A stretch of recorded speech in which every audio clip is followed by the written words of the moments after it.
เจ้าไปจะขอเพิ่มเติมต่างแต่ก่อนอื่นขอแสดงความหักแพงมายังเพื่อรวมศาสตร์อยู่ภายในประเทศและนอกประเทศรวมทุกคนเอง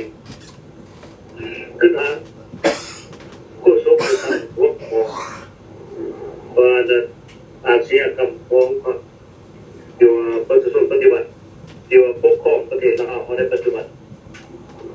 ท่านเบิ่งแล้วเป็นยังเป็นข่าวว่าเอาแสดงมาอย่างนี้กันหนึ่งเป็นถามว่าหมดไปจะเป็นนั่นอาชญากรต่อประเทศศาสตร์มันปัญญาโหหลายสิ่งหลายอย่างที่มันจะทำมาในปี1975เกิดขึ้นทานผู้อ่านไปเบิ่งตอนนี้ได้ก้าวถึงในการฆ่าล้างเผ่าพันธุ์แต่เห็นแล้วแต่เห็นมาในปัจจุบันการฆ่าล้างเผ่าพันธุ์ยังบ่สิ้นสุดอันนี้คือหลักฐานหนึ่งของอาชญากรที่ทำลายประเทศศาสตร์ตัวเองทำลายประชาชนคนในศาสตร์ของตัวเองจากคำสั่งของต่างศาสตร์ที่หวังเกินกินศาสตร์ของตัวเองอันนี้เป็นการกระทำที่โหดเหี้ยมที่สุดที่เราเคยเห็นมาแต่หลักฐานที่ว่าเป็นอย่างเป็นกล่าวถึงว่าเป็นอาชญากรใดพอพวกนี้ประเทศไหนที่ว่าประเทศที่เจริญอยู่ในโลกนี้แล้วที่เขาเป็นระบอบประชาธิปไตยอันแท้จริงเขาไม่เคยเอาดินแดนของตัวเองยกไปให้ศาสตร์อื่นแม้แต่ตารางเดียวตารางแนวเดียวยังไม่มีแต่ว่าอยู่เมืองลาวเขาอ้างว่าสัมปทาน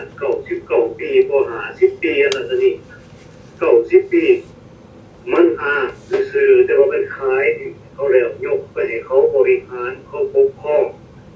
ตัวเองได้ใส่กฎหมายยังกูกล้า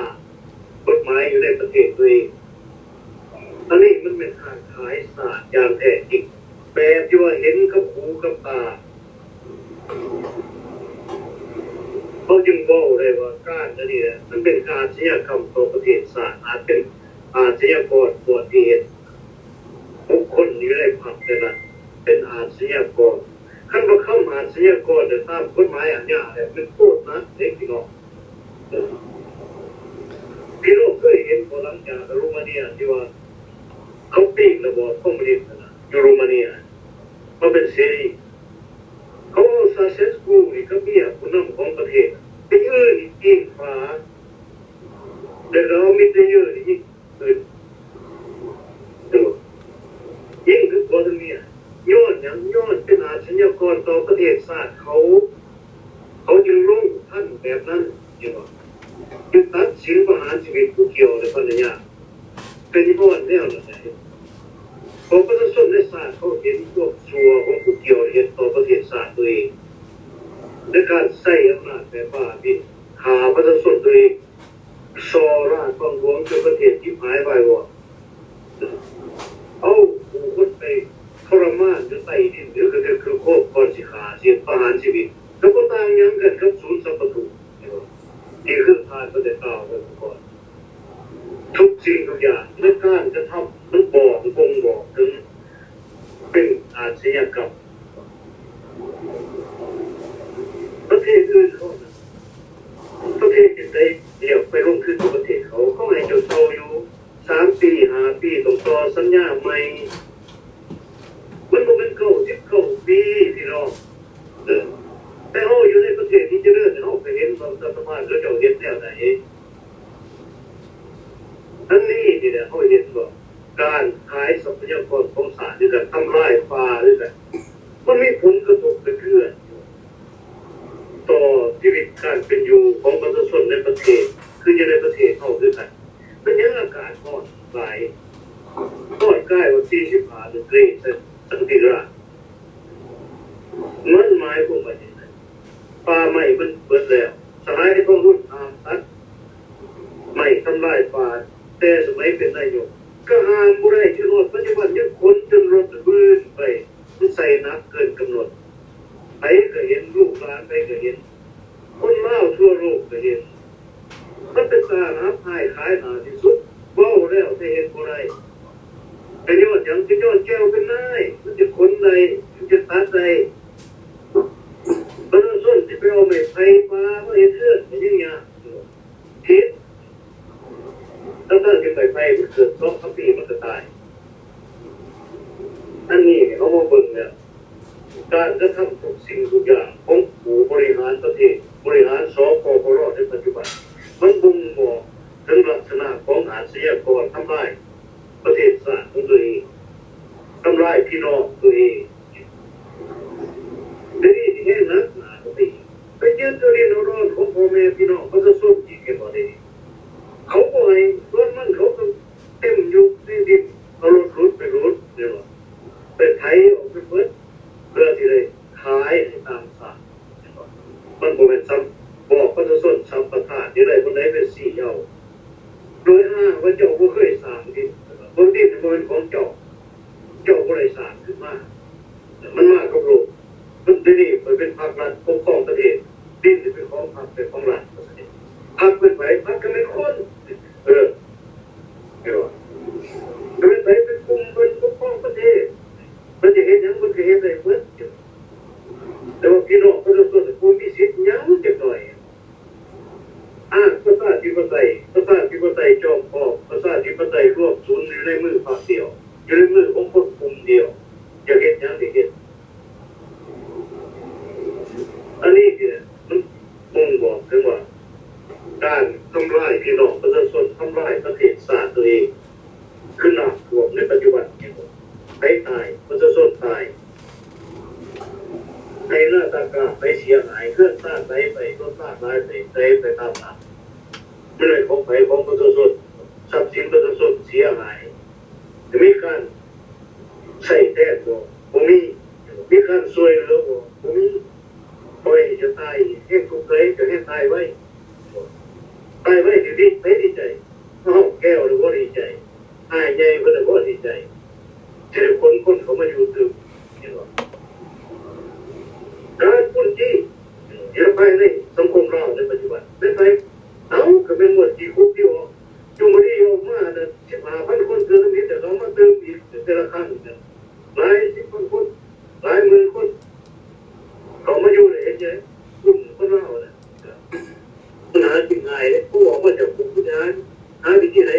ทำมาหากินผู้ชายคนลูกเดียวรักลูกเดียวสังคมคนควรอันนี้เนี่ยมากไปอาชญากรก็เป็นอาชญากรมาจากเวียดนามคุณมาจากฮานอยคุณมาจากคุกเอามาซอยกันทำลายประเทศชาติทำลายพี่พ่อแม่พี่น้องประชาชนเราแต่เมื่อเขาไปจะได้การค้าการขายกันไหนนอกจากแก้วแล้วก็คือลูกหลานของพรรครัฐที่เป็นการค้าการขายอยู่ในเมืองเราได้คนเราธรรมดาสามารถขายอย่างขายหน่อไม้ขายผักขายเป็ดขายไก่ขายปูขายปลาเท่านั้นเห็นใจเป็นคนนั้นคนใดผิดเปิดเห็นใจคือมากกว่าคือมันถือกำไรลงหล่นส่งผลประโยชน์ผู้ที่เจอไทยเอาเงินผมมีเงินไหนปิดสั่งถอนคือเอาเห็นเนี่ยไหลออกจากตลาดไปกู้ต้องเสียงหลอดเป็นแก้วทั้งนั้นแต่ว่าเป็นพนักงานรัฐเด็ดคุณนะคือแก้วภาษาบอกพวกเราพวกคนจะเป็นแก้วอันนี้เรื่องว่าที่ช่วยกันทำลายศาสตร์เป็นอาชญากรใหญ่ที่สุดเห็นยังไงเห็นยังไงพี่น้องประชาชนแต่ผมมีสร้างสภาพเงินตัวนี้นะไม่ได้เห็นเงินกองหรือไม่ได้กองมันเป็นวัดเงินกี่เป็นพิมพ์บอกว่าไม่พิมพ์คือติ๊กตัวประชาชนไม่ได้มีเงินต้องดูให้ผู้ยาพิมพ์นี่เงินกองเต็มที่อันนี้จะเป็นเรื่องแท้จะเป็นเรื่องปลอมจะเป็นเรื่องจริงเพราะเรื่องจริงมันมีหลายเส้นที่ปลอมมันก็บริยาคือเราได้ยินข่าวกันได้ออกมาทุกเดือนเรื่องจริงปลอมเรื่องหยวนปลอมเรื่องโดราปลอมใส่กันติดอยู่ในเมืองเราในปัจจุบันจะเป็นเรื่องปลอมเรื่องจริงคนกันนี่ก็คือโคตรเลยเห็นอะไรเขาจะเห็นความสำคัญของเรื่องจริงที่ว่าเอาใครสอนเป็นที่เราดูเห็นอะไรเขาจะความสำคัญเพราะมันก็เป็นเรื่องแท้มันเป็นเรื่องที่มีคุณค่าที่ว่าที่พ่อที่ว่าที่ยกระดับให้มีความสำคัญอันนี้ที่นะ เจ้าเห็นแต่ที่บอกโอ้บ้านเมืองเขาเนี่ยมันเห็นกันแบบยิ้มหายไหววอดแท้ๆเด้เดี๋ยวนี้การทำลายศาสตร์นี่ในการเป็นอาชญากรของสมาชิกพรรคยังบ่ทันเบิดครับเจ้าเห็นคณะมวลที่ว่าถ้าประเดินเล่าลิ่งว่าหลายคนประเดินนะครับเจ้าว่าผู้แม่นเขาบ่เข้าใจว่าที่บ่ได้เรียนเรื่องการเมืองบ่เคยเรียนเรื่องศึกษาเรื่องการเมืองเรื่องระบอบการปกครองบ่เข้าใจต้นนี้มาตามประเทศมาฮอดเมืองสวรรค์แล้วบ่ครับไป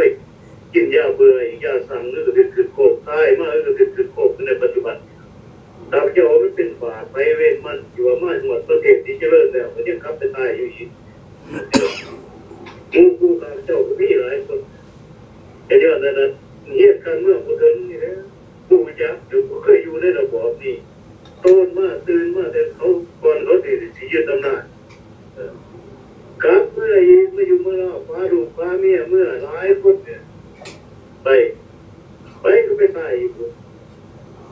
เขาผู้จงยอดอย่างก็คือเขาสัมมนาวันที่3วันที่4พอวันที่นั้นวันที่นี้เขาบอกว่ามั่วที่ต้นไปนี่นะ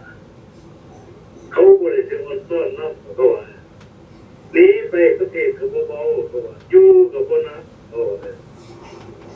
หนีไปกับคนมาเขาว่าก็ย้อนมันก็ว่าพอเขาเอาแก้วมาอยู่พอแสนเขาแก้วเพิ่นเราบ่เข้าใจซะคือโอ้ยเขาลืมแล้ว49 ปีนี่เขาลืมแล้ว48 49 ปีบ่มีหยังหรอกเมื่อสบายไปเล่นสาวน้อยเต็มอยู่นั่นฟื้นอันนี้นี่แหละคนบ่เข้าใจเนาะเรื่องของบ่ได้ห้ำบ่ได้เฮียหลายคนเฮาที่โตนมาต่างประเทศบ่แม่นว่าสิมีความรู้เบิดทุกคนบางคนก็เตือนตัวเองมาอยู่ต่างประเทศ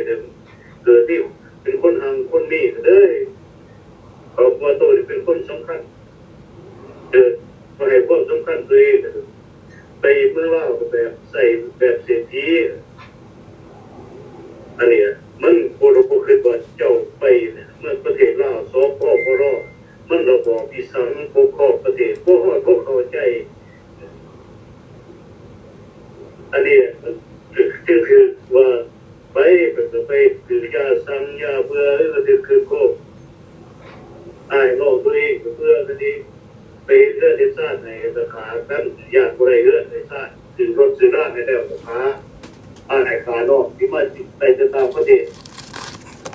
นั่นนี่เอาเห็นสังคมมันก็เป็นสังคมที่มีสินทรัพย์เป็นสังคมของอาชญากรนั่นน่ะ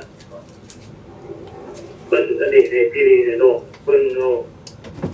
บ่ซออีกครับเจ้าให้สังเกตว่าสปปรนี่จะไปหอดใส่ให้เบิ่งนำกันเดี๋ยวนี้มันอยู่ใน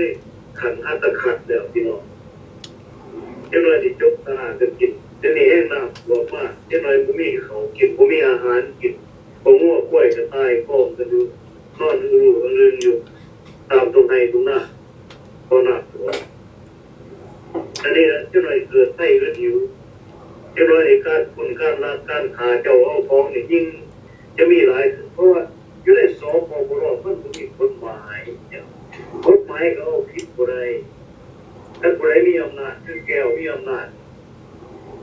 ลูกหลานของสมาชิกพรรคมีอำนาจให้เฮ็ดหยังให้ได้เฮ็ดหยังให้บ่ได้